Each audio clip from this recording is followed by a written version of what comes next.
Bonjour à tous et à toutes. Je me présente aujourd'hui Charles-Étienne Baudet et je serai avec vous pour cette petite capsule YouTube dans laquelle je vous présenterai quelques petits trucs et astuces pour augmenter son nombre d'abonnés sur les réseaux sociaux. Ainsi, aujourd'hui, je vous parlerai de deux plateformes, soit Instagram et Facebook. Commençons avec Instagram. En fait, c'est très simple. Pour commencer, la fréquence des publications est un point très culminant pour augmenter le nombre d'abonnés de nos réseaux sociaux. En effet, il ne faut pas faire une panoplie de publications en une seule journée, mais plutôt quelques petites publications qui vont vraiment venir attirer les abonnés ou les utilisateurs d'Instagram. Aussi, il y a le moment de publication. Le moment est défini selon le matin, le midi ou le soir. Parce que nous savons, aujourd'hui en 2021, les gens, lorsqu'ils se lèvent le matin, ils font quoi? Ils passent leur petit temps sur les réseaux sociaux afin de voir qu'est-ce qu'ils n'auraient pas manqué pendant la nuit. Ensuite, sur l'heure de dîner, voir qu'est-ce qu'ils n'auraient pas manqué durant leur matinée. Et le soir, avant le souper, après le souper ou avant l'heure du coucher, où est-ce qu'ils vont vraiment passer leur temps sur les réseaux sociaux afin de voir les actualités, de suivre les nouvelles choses, les trends, le mode ou des trucs comme ça. Ainsi, pour vraiment faire en sorte que nos abonnés augmentent, il faut que vos publications soient attrayantes et captivantes. Qu'est-ce que ça apporte une publication qui est attrayante et captivante? Ben, c'est simple. La personne qui va voir votre publication, qui va la trouver captivante, ira voir ensuite votre page pour vraiment aller voir votre contenu, voir ce que vous faites, pour s'intéresser à vous. Et puis, si votre contenu l'intéresse, ben, forte chance que cette personne s'abonne à votre page. Puis cette personne peut donner des milliers de personnes aussi. Donc, plus de visibilité, plus d'abonnés à votre page. On s'entend qu'avec Instagram, c'est une publication sur laquelle on fait beaucoup de publications d'images, de photos. Donc, l'importance de la qualité des images est quelque chose qui va être très important aussi, puisque comme encore là, avec les images, on va venir captiver l'attention des utilisateurs d'Instagram. Il y a aussi l'utilisation des hashtags qui va vraiment faire en sorte que votre publication sera propulsée sur d'autres pages en lien avec d'autres trucs. Puis vraiment faire en sorte que plus de gens aient accès à votre publication, en fait. Les gens qui vont être en lien avec le hashtag que vous utiliserez. En fait, avec Instagram, on peut aussi faire en sorte que notre publication soit boostée, principalement avec notre cellulaire. Le boostage d'une publication, c'est très simple. En réalité, c'est tout simplement de faire des paiements par mois ou par jour qui vont faire en sorte que vos publications toucheront encore plus de monde. Donc, plus de visibilité, comme je l'ai mentionné un peu plus tôt, égale plus d'abonnés. Donc, c'est ce qu'on veut vraiment chercher à avoir. Ça, c'est un moyen, par exemple, qui est un peu coûteux. Sinon, il y a encore d'autres moyens qui sont gratis et tout à fait simples et efficaces, comme par exemple le partage des publications en stories. En fait, c'est tout simplement de repartager ta publication, mettons, d'Instagram sur ta story Instagram, encore une fois, où est-ce que les gens vont vraiment pouvoir voir, ah, OK, oui, il se passe ça, puis cliquer sur ta stories pour avoir le lien vers ta vraie publication. Puis encore là, si ta publication est attrayante, comme on disait un peu plus tôt, les gens vont être attirés à aller voir ta page directement, puis s'intéresser à ton contenu, possiblement de s'abonner.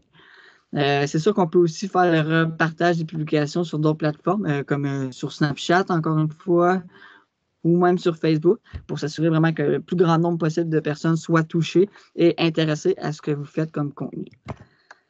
Donc, c'est ce qui s'attrait à être pour Instagram. Poursuivons maintenant avec Facebook. Facebook, comme on sait, on peut avoir plusieurs comptes. On peut avoir un compte personnel, on peut avoir aussi une page Facebook, on peut avoir un autre compte Facebook.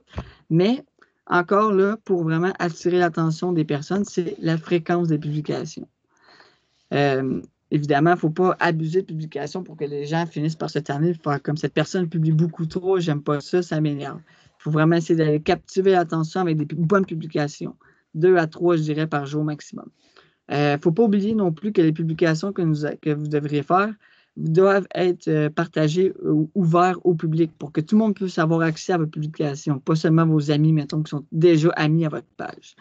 Il y a aussi, là, comme Instagram, les moments de publication, comme le matin, le midi, le soir, toujours en lien avec les personnes qui passent leur temps sur leur téléphone, puis selon ce que vous voulez atteindre comme audience. Puis encore une fois, là, vraiment des publications qui sont attrayantes et captivantes pour faire en sorte que ces personnes viennent aient envie de visiter votre page et de s'abonner.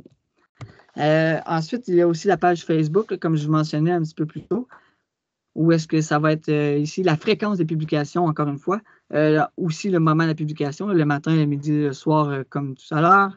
Des publications qui sont attrayantes. Là, par exemple, il ne faut pas oublier qu'avec Facebook, on a un peu plus de texte souvent, donc utiliser des bons mots, des bonnes paroles, faire attention à son orthographe pour vraiment faire en sorte que les gens soient attirés à notre publication. Évidemment, avec Facebook, il y a aussi la possibilité de booster sa page, dans le fond, afin de faire en sorte que la visibilité soit augmentée pour que qu'il y ait plus de gens qui pourraient être intéressés à notre contenu, s'abonnent aussi à notre page du même coup. C'est sûr que ça, c'est relatif à des coûts, encore une fois, là, c'est des montants par jour ou par mois, puis avec des ranges selon ce qu'on veut avoir comme ce qu'on veut rejoindre comme personne, puis la quantité aussi. D'autres moyens encore plus faciles et efficaces, comme inviter nos amis à rejoindre la page. C'est sûr que probablement que vous savez déjà, lorsqu'on fait sur Facebook, inviter nos amis à aimer une page, on peut faire la sélection d'une grande liste d'amis.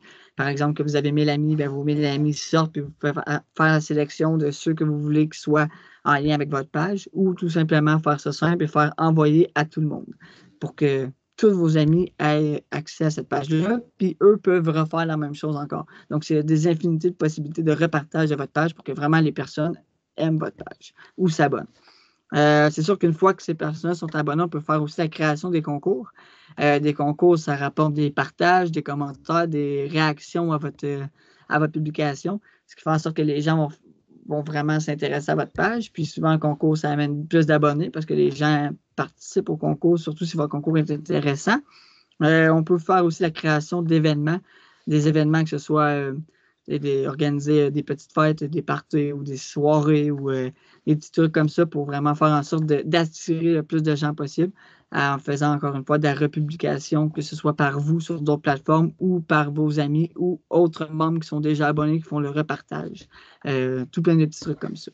Donc, c'est pas mal ce qui était des petits trucs et astuces pour augmenter son nombre d'abonnés sur les réseaux sociaux. Évidemment, il ne faut pas oublier de conserver une fréquence de publication stable, c'est-à-dire, comme on mentionnait, de faire quelques publications par jour, 2 à 3 au maximum, et non d'en abuser comme pas en faire du tout. C'est comme deux extrémités, mais les deux ont leurs points négatifs. Aussi, il ne faut pas oublier de captiver l'intérêt, vraiment, par exemple, avec Instagram, la qualité des images, même avec Facebook, ça peut être ça, la qualité des textes, de l'écriture, de l'orthographe, vraiment, parce que c'est comme ça qu'on va faire en sorte que que les utilisateurs de ces plateformes-là soient intéressés à ce que vous faites, à vouloir savoir ce que votre page contient, votre contenu, à vraiment s'intéresser à vous.